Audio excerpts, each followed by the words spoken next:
Hello दोस्तों, आपको अपने चैनल एमए ज्ञान स्टडी में स्वागत है।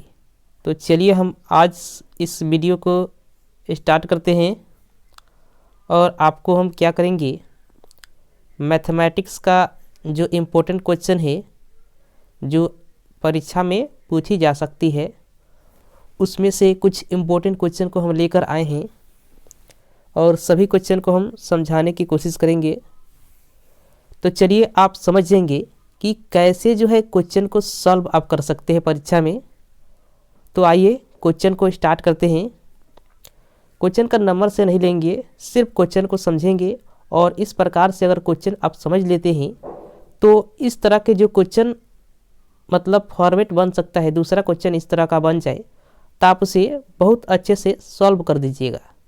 तो चलिए हम स्टार्ट करते हैं क्वेश्चन को। क्वेश्चन है पहला जो है 5 बराबर है 2x। मतलब यहाँ क्या करना है, आपको a का मान ज्ञात करना है। अब देखिए आप कंफ्यूजन में पड़ गए होंगे कि a का मान इसमें कैसे हो सकता है, इसमें तो x है, लेकिन बात यहाँ a का मान पूछा है तो आपको समझना है कि a का मान आप कैसे ज्ञात कर सकते हैं। तो यहाँ देखिए एक समीकरण आप जानते हैं x जानते हैं, प्लस by जानते हैं, प्लस c बराबर क्या होता है 0। इस बात को आप जानते हैं, बहुत अच्छे से जानते हैं आप कि ax by प्लस c बराबर क्या होता है 0 होता है। इतना बात आप समझते होंगे। तो यहाँ देखिए इसी फॉर्मेट पर क्या करना है, आपको इसको भी लिख देना है। तो देखिए हम क्या करते हैं, इसको लिख देते हैं कि यहाँ जो है ना, इसको लिख सकते हैं हम कि 5 अगर हम लिखना चाहेंगे सबसे पहला तो क्या करते हैं, सबसे पहले 2x लिख देते हैं, 2x अब माइनस लिखते हैं 5 इधर ले जाकर, तो बराबर क्या लिख देते हैं 0। अब देखिए आपको कुछ लग रहा होगा, इसमें कुछ फीलिंग आ रही होगी कि a का मान क्या हो सकता है।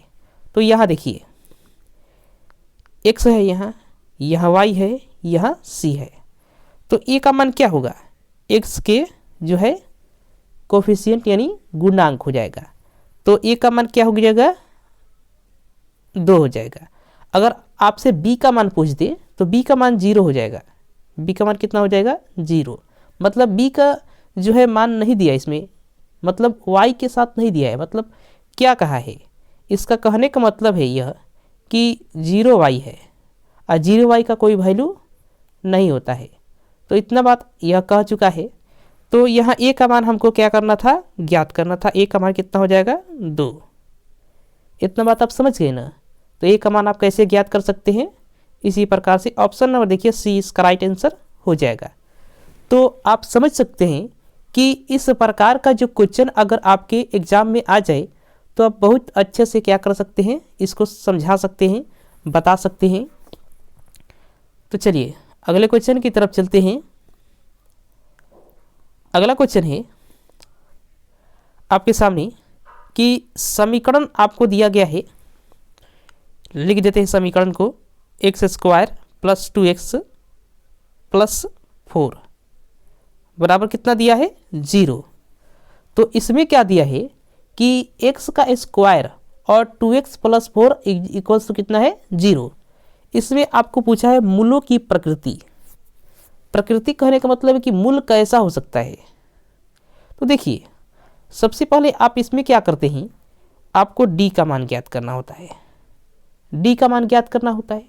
d का मान कैसे ज्ञात करते हैं, b² माइनस 4ac से, b² माइनस 4ac से। तो b² माइनस 4ac सूत्र का जब उपयोग करते हैं तो b का मान आप जो है d का मान आप बहुत आसानी से क्या कर सकते हैं, ज्ञात कर सकते हैं। तो यही हम क्या करेंगे, सबसे पहले d का मान हम क्या करेंगे, ज्ञात कर लेंगे। देखिए ज्ञात करते हैं d का मान। तो यहाँ b का मान कितना है, यहाँ 2 है, तो 2 का स्क्वायर अब माइनस 4 गुने a का मान कितना है 1 है, गुने कितना है 4 मतलब c का मान। तो इसको ज्ञात करते हैं तो 2 दूना 4 माइनस 4 चौका 16 कितना आ गया, माइनस कितना आ गया -12। तो -12 हमको किसका मान मिला, डी का मान। अब आपको देखना है कि यह डी का मान 0 से बड़ा है कि छोटा है। यह डी का मान जो है 0 से बड़ा है कि छोटा है, तो आपका जवाब होगा कि डी का मान जो है 0 से क्या है, छोटा है। मतलब माइनस में है तो क्या होगा, 0 से छोटा होगा। तो 0 से छोटा के लिए हम क्या लिख सकते हैं, डी जो है 0 से छोटा है, ऐसे लिख सकते हैं ना, डी लेस देन 0। अब आइए, इतना बात आप समझ सकते हैं कि आप निकाल सकते हैं इसमें डी का मान बी स्क्वायर माइनस 4ac से। तो इससे आप अगर निकाल लेंगे तो -12 आएगा, जो कि कितना है, जो है डी का मान कितना है, 0 से छोटा है। इतना बात आप समझ गए। अब आइए आगे की बात है कि अगर आपको इसको हटा देते हैं, अच्छे से हम इसको खाली कर देते, चलिए डी का मान कितना मिला आपको, -12 मिला, डी का मान -12 मिला। तो आपको एक प्रतिबंध हमने बताया होगा कभी क्लास में कि अगर डी का मान जो है 0 से क्या होता है, बड़ा होता है, और डी का मान 0 के बराबर होता है, और डी का मान 0 से छोटा होता है। ये 3 प्रतिबंध आपको हमेशा याद रखना है। तो अगर 0 से बड़ा होता है तो इसका जो है मूल्य होता है समान नहीं होता है, असमान होता है, असमान और क्या होता है, वास्तविक होता है, और वास्तविक होता है। वास्तविक आप लिख लेंगे, चलिए। और यहाँ जो होता है मूल्य समान होता है। अगर डी का मान 0 के बराबर है तो मूल्य क्या होता है, समान होता है। और डी का मान जो है जब 0 से छोटा आपको मिल जाए तो मूल्य जो होता है काल्पनिक होता है। मतलब मूल्य को आप निकाल नहीं सकते, कल्पना कर सकते हैं, तो काल्पनिक होता है, यानी अवास्तविक आप इसे कह सकते हैं। काल्पनिक को हम अगर दूसरे शब्दों में बोले तो अवास्तविक कह सकते हैं। तो चलिए, आपको क्या मिला है, -12। तो -12 क्या है, 0 से क्या है, छोटा है। तो डी का मान क्या है, 0 से छोटा है। तो ये वाला प्रतिबंध हमको मिल गया, जो कि यहाँ से आपको सही लग रहा होगा। तो क्या हो जाएगा, ऑप्शन नंबर सी, यानी अवास्तविक। यानी इस प्रकार से अगर आप समझ जाए ना क्वेश्चन को, तो इस तरह का जितने भी सारे क्वेश्चन आपके एग्जाम में आए, आप बहुत अच्छे से इसको क्या कर सकते हैं, सॉल्व कर सकते हैं। ऑब्जेक्टिव क्वेश्चन पूछे तो आप इसे सॉल्व कर सकते हैं। चलिए अब आइए, यहाँ देखिए क्वेश्चन है, इसमें बी का मान आपको बताना है। वही बात है, मान लीजिए ए एक्स है plus B Y plus C is equal तो कितना है, 0। तो वही से आप ज्ञात कर सकते हैं कितना का मान, बी का मान। तो बी का मान आप कैसे ज्ञात करेंगे, तो यहाँ घबराएंगे नहीं, ऐसे यहाँ आप देख सकते हैं, देखेंगे तो कहेंगे कि y कहाँ है, z है। तो ये y की जगह पर z लिख लीजिए, ए x plus b z plus c बराबर 0, ऐसे लिख सकते हैं। मतलब 2 चर वाला जो है रैखिक समीकरण होना चाहिए। इसमें भी 2 चर है तो आप लिख सकते हैं। तो b का मान अगर बोले तो -1/5, -1/5, 1/5 हो जाएगा, ऑप्शन नंबर बी। चलिए अगले है, अब अगला क्वेश्चन की तरफ चलते हैं।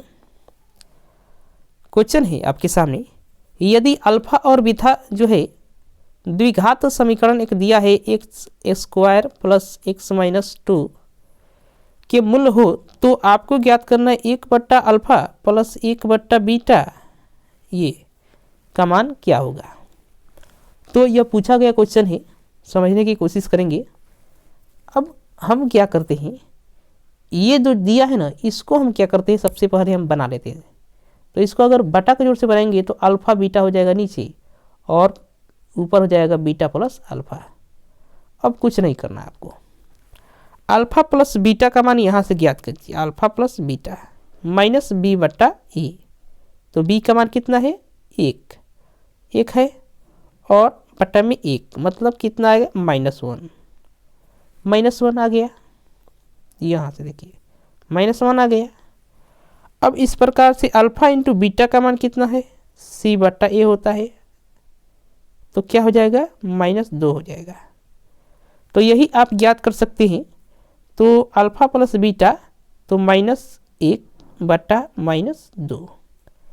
अगर आपको समझ में नहीं आ रहा होगा तो यहाँ देखिए, यहाँ x स्क्वायर है प्लस x -2 है, बराबर कितना है, 0। आपको ज्ञात का करना था, इधर दो पार्ट बना लेते हैं हम। 1 बटा अल्फ़ा प्लस 1 बटा बीटा, तो इसको आप बना सकते हैं अल्फ़ा इंटू बीटा और अल्फ़ा प्लस बीटा लिख सकते हैं ना। तो यही जो है आपको अल्फ़ा प्लस बीटा का मान यहाँ से क्या करना है, ज्ञात कर लेना है। तो कैसे ज्ञात करेंगे, -b बटा a होता है, तो -1 बटा 1 तो मतलब क्या हो गया, -1 हो जाएगा। इसी प्रकार अल्फ़ा इंटू बीटा का मान आपको ज्ञात करना है। तो कैसे ज्ञात करेंगे, c बटा a होता है, c बटा a मतलब क्या हो जाएगा, -2 बटा 1 मतलब -2 हो जाएगा। अब इसी को मान को इसमें क्या करते हैं, इसमें रख देते हैं। तो अल्फ़ा प्लस बीटा का मान कितना है, -1 आया, और अल्फ़ा इंटू बीटा का मान कितना है, -2। तो माइनस से माइनस कैंसिल हो जाएगा, तो 1 बटा 2 इसका राइट आंसर हो जाएगा। तो इतना बात आप समझ सकते हैं, ऑप्शन नंबर ए इसका राइट आंसर हो जाएगा। क्वेश्चन को समझते चलेंगे, नहीं आया समझ में तो फिर से क्या कीजिए, क्वेश्चन को देखिए, आपको समझ में आ जाएगा। अब यहाँ जो है देखिए, करे बिंदु आपको दिया है -6,10। आपको इसमें क्या बताना है, कोटि। अब आप समझ रहे होंगे कोटि क्या होता है। देखिए, अगर साधारण भाषा में आप समझे तो क्या होता है कि अगर एक चीज़ होता है क्या, यह देखिए, यह अगर एक चीज़ होता है भुज और एक चीज़ होता है क्या होता है, कोटि। आपसे भुज भी पूछ सकता है। तो भुज का मतलब क्या होता है, एक्स अक्ष, मतलब एक्स का जो मान होता है वो भुज होता है, और कोटि जो होता है वाई का मान। आपको ध्यान रखना है। तो यहाँ जो है एक्स का मान क्या है, ये है, और वाई का मान क्या है, ये वाला। तो कोटि क्या हो जाएगा, 10 हो जाएगा। समझ गए ना, कि कोटि जो होता है वाई का मान होता है, और भुज जो होता है एक्स का मान होता है। तो भुज -6 हो जाएगा और कोटि कितना हो जाएगा, 10 हो जाएगा। जो कि क्वेश्चन में जो पूछा है कोटि का मान, तो ऑप्शन नंबर बी इसका राइट आंसर हो जाएगा। तो आप समझ सकते हैं कि कोटि का मान आप कैसे ज्ञात करेंगे। अगर आपसे परीक्षा में जो है एग्जाम में घुमा दे क्वेश्चन, भुज पूछ ले, तो आप भुज भी बता सकते हैं। यानी ऐसे समझिए कि आप जो है एक क्वेश्चन को सॉल्व करने से अगला जो क्वेश्चन आ जाए आपके सामने उसको भी अच्छे से सॉल्व कर दे। वही जो होता है आपने कुछ सीखा इस बात को। चलिए, बहुत सिंपल क्वेश्चन है। क्वेश्चन है कि मूल बिंदु के नियामक है। यह 2021 में पूछा गया क्वेश्चन है कि मूल बिंदु के नियामक है। तो यहाँ देखिए मूल बिंदु क्या होता है, सबसे पहले समझ लीजिए। जो नहीं जानते, जो जानते हैं उसके लिए ठीक है, और जो नहीं जानते हैं वो तो समझ लीजिए, ताकि आप जो है कन्फ्यूजन ना हो। अब देखिए, ये जो होता है क्या होता है, ये एक्स अक्ष होता है, ये वाई अक्ष होता है। तो यहाँ जो होता है क्या कि एक्स अक्ष और ये वाई अक्ष जो होते हैं एक दूसरे को जो है, जिस बिंदु पर ये जो बिंदु है, इसी बिंदु को क्या कहते हैं, मूल बिंदु। यानी जिस बिंदु पर क्या करते हैं, एक दूसरे को प्रतिच्छेद करते हैं, लंबवत डालने पर लंबवत एक दूसरे को प्रतिच्छेद कर देते हैं, एक्स अक्ष और वाई अक्ष, उस बिंदु को मूल बिंदु कहते हैं। समझ गए। तो मूल बिंदु किसे कहते हैं, तो मूल बिंदु जो होती है यहाँ जो है मूल बिंदु है। अब मूल बिंदु का नियामक हमेशा क्या होता है, 0,0 होता है। ध्यान रखेंगे कि मूल बिंदु का नियामक जो होता है हमेशा 0,0 होता है। चलिए, अब यहाँ आइए, क्वेश्चन है, धीरे धीरे क्वेश्चन को समझते चलेंगे। तो यहाँ देखिए है, यदि कह रहा है A1 A2 A3 dash dash dash AN आदि AP में है तो इसका सार्व अंतर होगा। सार्व अंतर कहने का मतलब है कॉमन डिफरेंस। कॉमन डिफरेंस कहने का मतलब है कि इसमें सब में जो अंतर है वो अंतर क्या है। तो AP कब हो सकता है, जब सार्व अंतर क्या है, इक्वल हो। तो यहाँ देखिए सार्व अंतर कैसे ज्ञात करते हैं, A2 में से A1 घटा देते हैं, नहीं तो A3 में से A2 घटाएंगे, नहीं तो A4 में से A3 घटाएंगे। इसी प्रकार डैश डैश से AN में से अगर घटाना चाहेंगे तो AN-1 घटाएंगे ऐसे, ना कि आप AN में से A1 घटा दें, नहीं। तो यहाँ देखिए आपको क्या सही लग रहा है इसमें, ऑप्शन में से आपको चूज करना है। तो क्या आप चूज कर सकते हैं ऑप्शन में, देख कर बताइए एक बार। तो आप बताएंगे कि इसमें जो ऑप्शन आपको जो सही लग रहा है वो option number C, option number C जो है आपको सही लग रहा होगा। कैसे, इसमें लगातार मतलब लगातार दो पदों का अंतर। तो लगातार दो पदों का अंतर क्या है, A2 माइनस A1। तो यही क्या हो जाएगा, सार्व अंतर हो जाएगा। समझ गए। चलिए अब आइए, यह देखिए है आपको दिया है, यह देखिए CX² minus BX plus A बराबर कितना दिया है, 0। करें इसके वियोजक शून्य हो तो समान मूल्य बीटा का मान होगा। तो आपको क्या करना है, बीटा का मान ज्ञात करना है। तो आपको कह रहा है कि इसका जो मूल्य है क्या है, विवेचक क्या है, शून्य है। और आपको जो दिया है कि इसमें ज्ञात करना है बीटा का मान। तो हमने आपको बताया था, बहुत पहले बताया इसी वीडियो में, कि D बराबर अगर 0 है तो क्या होता है, विवेचक अगर शून्य है तो मूल्य समान होता है। अब उस समान मूल्यों में से एक मूल्य को बता दीजिए, यही जो है आपसे पूछा है। तो देखिए आप कैसे बताएंगे। तो यहाँ जो है आपसे पूछा क्या है, D का मान। D का मान कितना है, 0 है। अब जो है बात आप समझेंगे कि यहाँ जो दिया है CX² minus BX plus A बराबर कितना है, 0। हमको तो यह बात दिया ही है, लेकिन जो स्टैंडर्ड फॉर्म होता है जो आप देखे होंगे, AX² plus BX plus C बराबर कितना होता है, 0। इतना होता है।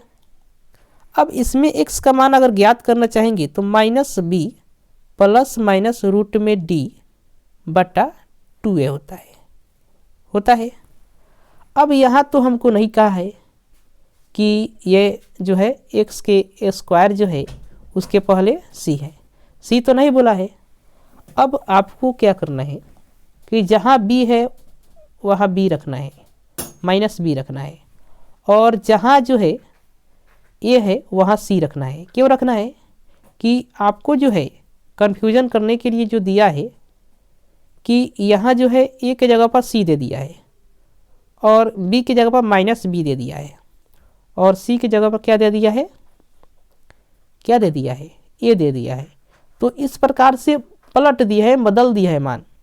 तो कुछ नहीं करना, आपको x का मान यहाँ लिखना है और उसके बाद से क्या करना है, यहाँ b है ना तो -b लिखेंगे। और एक बात आप जानते हैं कि -b ऐसे लिखेंगे ना तो जो इसको लिखेंगे तो प्लस b हो जाएगा, माइनस माइनस प्लस हो जाएगा। इतना बात आप समझते होंगे। चलिए तो यहाँ लिख सकते हैं +b और प्लस माइनस जो है रूट में d। तो d का मान कितना है, 0 दिया है, अब बटा में 2, और a का मान कितना है, c। तो आप इसे x बराबर लिख सकते हैं b बटा 2c लिख सकते हैं। मतलब अगर आप लिखना चाहेंगे ऐसे इसको हटाकर लिख देख सकते हैं b/2c। तो b/2c कितना है? Option number A. Option number A इसका राइट आंसर हो जाएगा। मतलब इस प्रकार से भी क्वेश्चन आपको एग्जाम में दे सकता है। तो इसको आप समझ लीजिए, क्वेश्चन में जो है किसी प्रकार का कोई जो है कन्फ्यूजन नहीं होना चाहिए। अगर कन्फ्यूजन हो जा रहा है तो आप क्वेश्चन को नहीं समझेंगे तो परीक्षा में कैसे सॉल्व करेंगे। तो आप समझिए, क्वेश्चन को नहीं समझ में आ रहा है फिर से समझिए, ताकि आप क्वेश्चन जो है अच्छे से सॉल्व कर सके परीक्षा में। और एक बात जान लीजिए, अगर वीडियो पर नए हैं तो वीडियो को लाइक कर दीजिए, चैनल को सब्सक्राइब कर दीजिए। हम ऐसे ही वीडियो हमेशा लेकर आते रहेंगे। तो चलिए अगला क्वेश्चन है कि विविक्त कर। इसमें जो है दिया है x² - 5x प्लस माइनस जो है 300 बराबर 0। इसमें d का मान आपको क्या करना है? ज्ञात करना है। तो b² - 4ac 4ac होता है। तो b का स्क्वायर मतलब क्या? 5 का स्क्वायर 25 और 4 गुने a का मान 1 और माइनस 300। तो 4 3 12 और माइनस माइनस प्लस, तो 25 प्लस 1200, तो कितना हो जाएगा? 1225 हो जाएगा। 1225 ऑप्शन नंबर ए इसका राइट आंसर हो जाएगा। इसमें कुछ नहीं करना। इसमें डी का मान जो है b² - 4ac होता है। इसी सूत्र में जो क्या करना है, रख देना है ए बी और सी का मान और ज्ञात कर लेना है। 1225 इसका राइट आंसर हो जाएगा। तो चलिए आप समझ रहे होंगे।